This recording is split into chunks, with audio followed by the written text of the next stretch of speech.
계엄 사태에 따른 윤석열 대통령 탄핵안 표결이 말씀하신 대로 해외에서도 큰 관심을 보이고 있습니다. 예, 지금 외신들은 실시간 속보로 진행 상황을 전하고 있는데요. 워싱턴 연결해서 소식을 알아봅니다.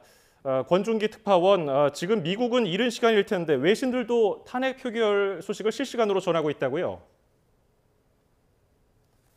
그렇습니다. 지금 워싱턴은 이 새벽 6시가 조금 넘은 시간입니다. 로이터와 AFP 등 통신사들은 김건희 여사 특검법과 윤석열 대통령 탄핵안 표결을 속보로 타전하고 있습니다.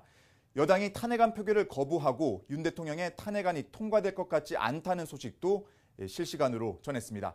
AFP는 국회 밖에서 수만 명의 시위대가 윤 대통령의 퇴진을 요구하는 가운데 여당 의원들이 탄핵안 부결을 위해 본회의장을 빠져나갔다고 보도했습니다. 뉴욕타임스와 BBC 등은 세계적으로 큰 뉴스가 발생할 때 쓰는 실시간 업데이트 형식으로 국회 탄핵 표결 소식을 전하고 있습니다. 뉴욕타임스는 여당이 소속 의원들에게 본회의장을 떠날 것을 요청했고, 이는 당론에 반하는 투표를 하지 못하도록 하기 위해 사용하는 전략이라고 소개하기도 했습니다.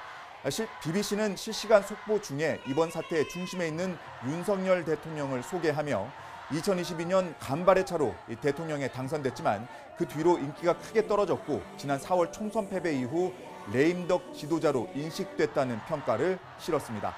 블룸버그 통신은 여당 의원들의 본회의장 퇴장 이후 실시간 뉴스로 탄핵이 무산되면 이 야당의 퇴진 운동이 거세져 정치적 불확실성은 더욱 커질 수 있다고 전망했습니다. CNN도 홍콩 스튜디오에서 서울 특파원을 연결해 표결 소식을 전했습니다. 특파원은 여의도 앞 대규모 집회를 언급하며 탄핵안이 통과되지 못하더라도 정치적 위기가 끝나지 않을 거라고 관측했습니다.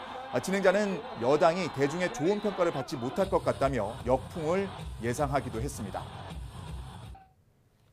네, 아직 표결이 끝나지 않았지만 결과가 나오면 미국 정부의 반응도 나올까요? 네, 주말인데다가 워낙 이른 시간이어서 미국 정부 반응이 즉각적으로 나올 것 같지는 않습니다. 만약 입장이 나오더라도 이메일 질의에 대한 답변 형식으로 한국 시간으로 오늘 밤 늦게나 내일쯤 나올 것으로 보입니다.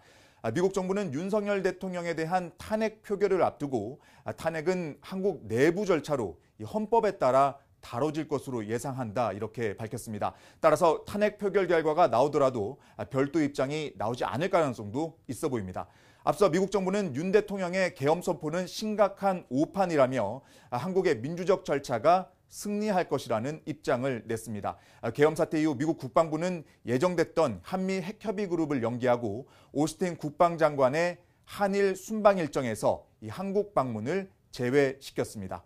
지금까지 워싱턴에서 전해드렸습니다.